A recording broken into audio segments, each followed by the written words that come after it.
के छ हो काका सन्चै हुनुहुन्छ? मसँग हात मिलाउन आउने नमस्कार गर्ने कल्चर तेरो छैन, संस्कार छैन। सरी काका नमस्ते गरेँ मैले। धन्यवाद छ, छलफल गरौँ न। के कुराको छलफल गर्ने काका भन्नुस् न? सिरियस कुरा गर्नु, मसँग सबै कुराको उत्तर छ। सबै कुराको उत्तर छ। ल त्यसो भए भन्नुस् त धरहरा बनाउने को हो? धरहरा बनाउने एमाले हो। ल अब अर्को प्रश्न, धरहरा बनाउने एमालेका अध्यक्ष केपी ओलीले बालेन शाहसँग कति मत अन्तरले चुनाव हार्नुभयो भन्नुस् त? यसरी तँलाई उत्तर दिएर म पास हुनु छैन भाइ, होइन? थाहा छैन भन्नुस् न बरु। तर ठुलै मत अन्तरले जित्या हो नि बालेनले भोट। नेपाल बनाउने ओलीले झापामा भोट हारो अरे कहाँको चटपटे व्यापारीसँग। को चटपटी व्यापारी? काठमाडौँको मेयर त चाहिँ मधेसतिरको छ। काका यार अनि मधेसतिरका सबै चटपटी व्यापारी हुन्छन् त। कोही कबाडीवाला पनि हुन्छन् जसले केपी ओली जस्ता कबाडी नेतालाई सायद लगाइदिन्छन् हैन? मधेसीलाई चाहिँ भिडले दुर्व्यवहार गर्छ। भिडको कुरा गर्नुहुन्छ हजुर, आफैले बालेन दाइको दुर्व्यवहार गर्नुहुन्छ। त्यो तेली केटो देशी आँखा पनि खबटे, मधेसतिरका इन्डियातिरका आँखा पनि गजब बेइज्जती। महेन्द्रको कालो चस्मा लाएर दुनियाँ ढाँटेको छ। पातलो साह भइकन मोटो साहु भनेको छ। चस्मा खोलो भने इन्डियाबाट कहिले आएको भनिहाल्छन्। तेरो नागरिकतामा प्रश्न छ भनिहाल्छन्। होइन निस्किनु पर्दैन, बरु रवि लामिछानेको बारेमा पनि केही भनिदिनुहोस् न काका। यो मान्छे नेपाली होइन है। म नेपाली होइन भने को हो? यो अमेरिकी नागरिक हो है। म युएस पासपोर्ट फालेर आएको मान्छे हो। कम अन। अमेरिकामा श्रीमतीदेखि भागेर उनी यता हाम्रो देशमा आएका छन् है। अमेरिका बसेका छोराको अनुहार हेर्ने ठुलो रहर, जेठी श्रीमतीबाट छोरी मात्रै जन्मे, त्यसकारण उनले अमेरिका नि छोडे। अरे यार। अनि यहाँ आएर बिहा सिया गरे। 4वटा श्रीमती बिहा गरेर मान्छे हुन बनाइदियो। अर्काकी स्वास्नी ल्याउन पनि सहकारी लुटेर 50 लाख चलाएको रहेछ। धेरैवटीको प्यारो हुन टिभीमा चिच्याएको एटेन्सन सिकर हो। टुच हनिरने कोही भागेर विदेश गएका थिए, स्वास्नीको फरिया समाएर छोडिदिनुस् मलाई। भयो काका छोडिदिनुहोस् यार, धेरै स्वास्नी गर्नुभयो क्या हजुरले। आरिसगार छन्, मभन्दा धनी छन्, कोही करोडपति छन्, स्वास्नीका मालिक छन्। नचलाउनु मलाई। नचलाउनु रे क्या, छोडिदिनु भने। अरूलाई यसरी नराम्रो भनेर हजुर चाहिँ कसरी नेता बन्नुहुन्छ त? ज्यान मार्ने त नेता भए, म त ज्यान मारेको छैन, ब्याङ्क लुटेको छैन। स्वास्नी फेर्दै हिँडेको छैन। Please leave me alone. त्यही त रवि दाइ रिसाउनु भयो यार। अलिअलि त हो नि, रिस उठिहाल्छ नि। इरिसार के नापेको छ त मेरो? काका अब पुण्य गौतमलाई पनि पेल्नु पर्यो। उनले गोतामे विजय साईको अर्को अवतार हो। त्यसो भन्ने नक्कली माओवादी बनेर खायो, पढ्दै नपढी पिएचडी भनेर ढाँटो। सबैले यस्तो वायत कुरा गर्ने हो। उठ्नलाई सजिलो होस् भनेर सिधा नाम राखेर पुण्यराज गौतम भनेर भाँडो थापेको छ। जेठी कान्छी स्वास्नी पालेका छन्। म रक्सी खान्न, मासु खान्न। स्क्यामर हो, त्यो ढाँटै खाने मान्छे हो, एटेन्सन सिकर हो, लागेर चिनिएको मान्छे हो, बहुबियाको तनावमा डिप्रेसनमा गएको मान्छे हो, बढ्ता हुनेर ठुल्ठुला साहु महाजनसँग दुर्गा प्रसादसँग जुझ्ने हो धन्नै बित्यो। अपमान गरेको मैले खप्न सकिनँ। पुण्य गौतमलाई त नराम्रो भन्नुभयो ठिक छ, तर राम्रो काम गर्नेहरूलाई त राम्रो भन्नुहुन्छ नि होइन? जस्तै कुलमान घिसिङ जसले नेपाल उज्यालो पार्नु भयो। कुलमानले पिसाब फेरेर डाइनामो घुमाएर नेपाल उज्यालो पारेको होइन, उनले स्विच अन अफ मात्रै गरेको हो। त्यस्ता इन्जिनियर धेरै छन्। कुलमान मर्यो भने पनि नेपालमा बिजुली बल्छ। भित्र घर अँध्यारो छ, बाहिर चाहिँ तमाङले चाहिँ टर्च लाइट लगाएको, तरुणीको अनुहार फोकस लगाएको मात्रै हो। कुनै महान मान्छे पनि होइन, एउटा औषध जागिरे हो। ल अब महावीर पुनको बारेमा पनि 2-4 शब्द जाओस् न त त्यसो भए। झ्याम्पे मगरले कुण्ठाको किताब बेचेर करोडौँ लुटिसक्यो। लोहारको जस्तो आरन चलाएर डाङडाङ पारेर लुटिरहेको छ। नासाका वैज्ञानिकले नगरेको आविष्कार नेपालका मगरले गर्न सक्दैन। विदेशी प्रविधि चोरेर यहाँका लाटा मूर्खा मंगोल भोटे छाती मात्रै भएका गिदी नभएकाहरूलाई सर्लक्कै लुटेर अरबपति भइसके। काका यार हजुरको नजरमा राम्रो मान्छे चाहिँ को हो? कमसेकम राम्रो गर्दैन त राम्रो भन्नुहोस्। राम्रो भनेर अब उनीहरू ह्यान्डसम छन् कि के आधारमा राम्रा छन्? अब ह्यान्डसम त हजुर जतिको को छ र? तर सबैलाई उल्टो उल्टो मात्रै भन्नुहुन्छ किन? तिनीहरूलाई व्यङ्ग्यका चट्याङ हानेको हुँ। त्यसो भए हाम्रो हर्के काकाको पनि चुरीफुरी बढी भएको छ, उहाँलाई पनि व्यङ्ग्यका चट्याङहरू हान्नु पर्यो। ल हर्के जस्तासँग कराउन लड्न म जानु कहाँ? हर्के चाहिँ ग्रिन टीले मात्ने लुरे राई कहाँ? म कति पेग हुस्कीले पनि नगल्ने चाहिँ बलियो तामाङ। हजुर तामाङ हो? एउटा चोखो जैसी बाहुन हो। कसरी चोखो? हजुरले बङ्गुरको मासु र बियर खाएको भिडियो आइसकेको छ युट्युबमा। मङ्गोलियनलाई क्रिस्चियन बनाउने अन्तर्राष्ट्रिय ठेक्का खुल्यो, कोरियाबाट आयो। बियर खानु बियर। अनि यहाँका चाहिँ त्यो कुरा छोडिदिनुहोस्, बरु हर्के काकालाई चाहिँ डरो भन्नु पर्यो क्या हजुरले। 20 जनाको भए पनि ग्रिन टी खाने झ्यापे संगठन बनायो। पैसा कमाउन इराक गयो, अरब गयो, धरामै बोरा थापेर पैसा उठाइरहेको छ। पानी ल्याए भन्दै बच्चाले पिसा पेर तिरतिर धारा लाउँछ।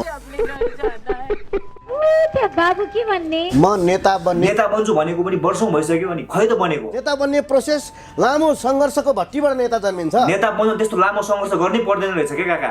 देख्नु होइन राष्ट्रसभाका सांसदहरूलाई? भगवान जस्तो मुकुन्द घिमिरेलाई किन मौका दिएन? कस्ता कस्ता सांसद मन्त्री भइसके। त्यही त आफ्नो भतिजको उमेरको मान्छेहरू सांसद मन्त्री भइसके। खै त अनि हजुर चाहिँ के गर्दै हुनुहुन्छ? सामाजिक सञ्जाल इन्जोय गरेर बसेको छु। अनि नेता बन्छु भनेर हिँडेको मान्छे सामाजिक सञ्जाल इन्जोय गरेर बस्ने हो त?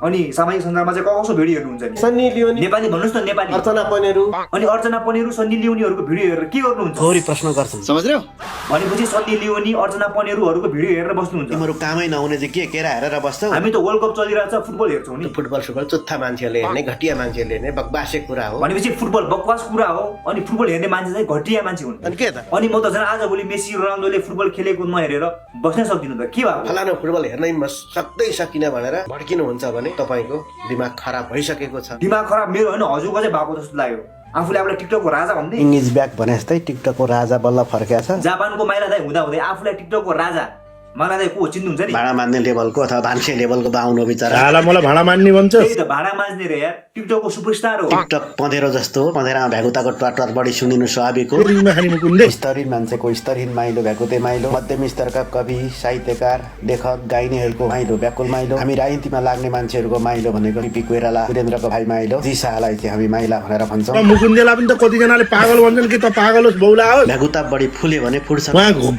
मेरो खेत बाँचिया छ पुरै एउटा परिवारलाई खाना पुग्छ जा गएर हलो जोत जा हलो जोत रे टिकटकमा गफ जोतेर गिफ्ट कलेक्सन गर्ने पैसा कमाउने मान्छेले हलो जोत्छ होला त उत्साहजनक खर्च पठाउनु भएको छ मायाको चिन्ह आकर्षक गिफ्ट हुनुपर्छ पठाउनु भएको छ मलाई एउटा ह्याट लगाइदिँदा उहाँलाई के फरक पर्छ र आफ्नो दाजु पोख्नु गिफ्ट आइरहेको छ देश विदेशबाट साथीहरूले कसैले 50,000 कसैले 20,000 कसैले 20 रुपियाँ पनि इसियामा पठाइदिन्छन् समाजको लागि लगानी भएको छ यो खेर जाँदैन अल्ट्राजीले रोज देख्दै गरेकोले उहाँलाई पर्खिन उहाँको हेरौँ न त कुबेरको भण्डारमा कति चाहिँ दान गर्ने सम्पत्ति द्रव्य रहेछ अल्ट्राजीलाई फलो त गरिहाल्छ नि यत्रो धनी मान्छे देखेर जसले नै फलो गर्छ मै पनि गर्छु ओहो अघि त सबलाई के नराम्रो भन्दै हुनुहुन्थ्यो त आफूलाई गिफ्ट दिने मान्छेलाई त राम्रो भन्नुहुँदो रहेछ नि त अझ तारिफ पनि गर्ने फेरि डोनाल्ड ट्रम्प जस्तै रिपब्लिकन मुकुन्द घिमिरेलाई ह्याट सुहाउँछ भनेर उहाँ डोनाल्ड ट्रम्पकै देशमा स्थापित भइसकेको ओली किङजीले मलाई ह्याट लगाइदिनु भएको छ आफूलाई गिफ्ट दिएपछि त विदेश बस्ने मान्छेलाई पनि तारिफ गर्नुहुँदो रहेछ नि त अरू बेला त के भन्नुहुन्छ त विदेश जाने मान्छेलाई विदेश जाने मान्छेहरू भनेका चाहिँ अब नेपालमा चाहिँ गरी खान सकिँदैन भन्ने खालकै हुन्छन्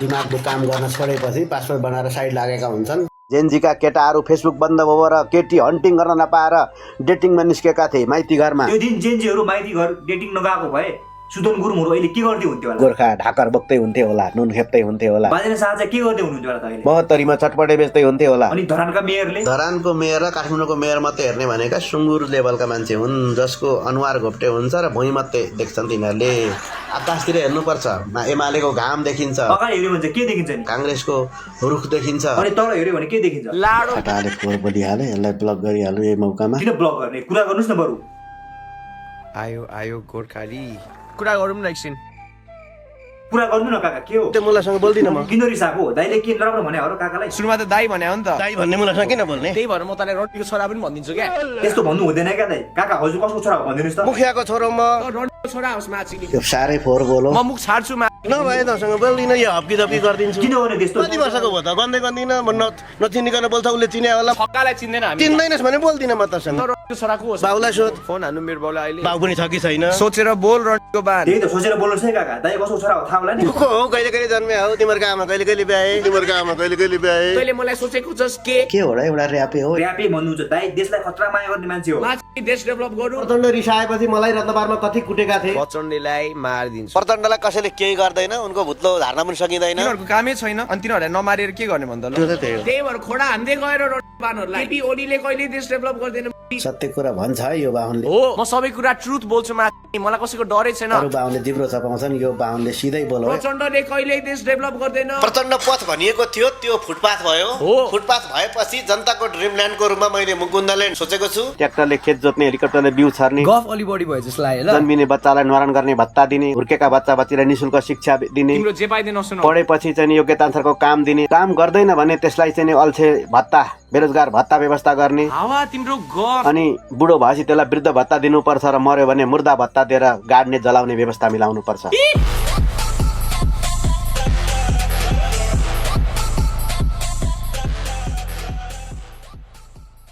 लाडो अब ट्यापे बोका गराउन थाले